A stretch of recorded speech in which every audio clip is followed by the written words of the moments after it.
MK Ultra, the government program that wasn't supposed to exist. Episode 6. What if the conspiracy theories were not theories at all?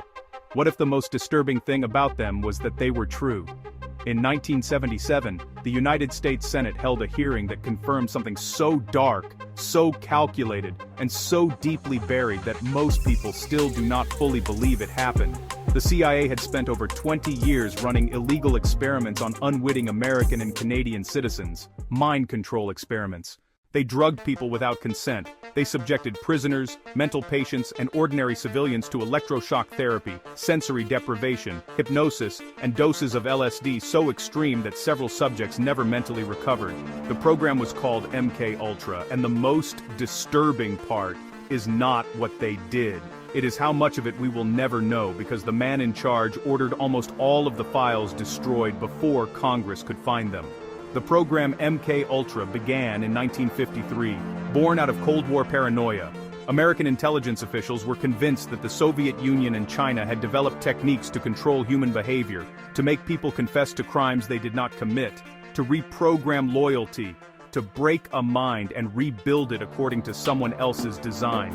They decided the United States needed to develop the same capabilities. The program operated across at least 80 institutions, universities, hospitals, prisons, safe houses, funded secretly through front organizations so that even the scientists conducting the experiments sometimes did not know who was actually paying for their research.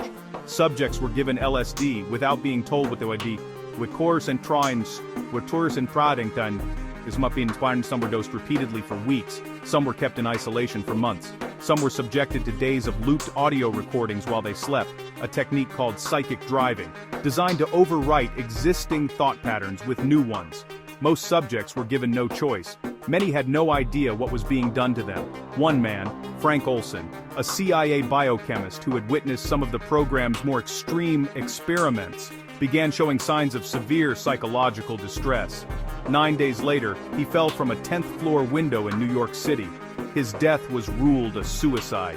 His family has spent decades arguing it was not. In 1994, his body was exhumed. A forensic expert found evidence of blunt force trauma to the head that occurred before the fall. The case was never prosecuted. The cover-up in 1973, CIA Director Richard Helms ordered the destruction of all MK Ultra files, thousands of documents shredded, but not all of them made it to the shredder.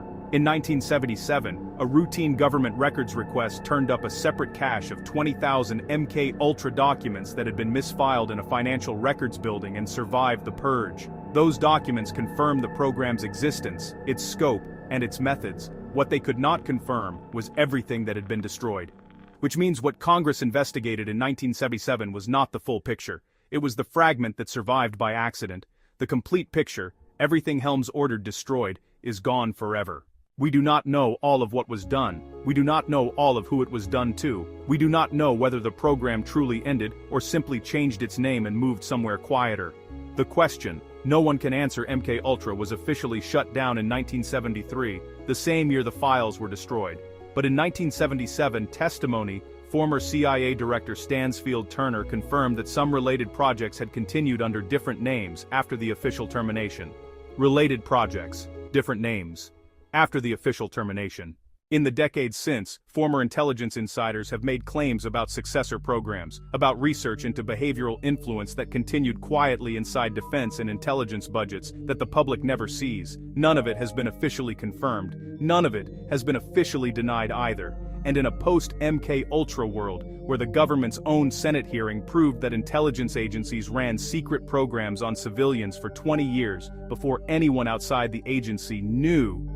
The question is not whether something like this could happen again. The question is whether it ever stopped. Outrow.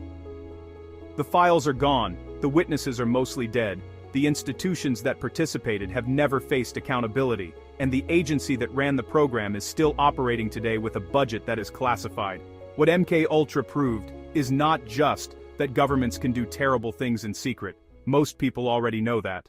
What it proved is that they can do them for decades, inside hospitals and universities, with the help of respected scientists, and that by the time the public finds out, the people responsible have already made sure the full truth cannot be recovered. Think about that the next time someone calls something a conspiracy theory. Sometimes the conspiracy is in the Senate record. Before you go, here's a question I want you to answer in the comments. If you found out a government program like MK Ultra was still operating today, under a different name, what do you think it would be targeting? Subscribe, and do not go far, because episode 7 is going to take everything you just learned about what governments hide and apply it to a case that is still unfolding right now.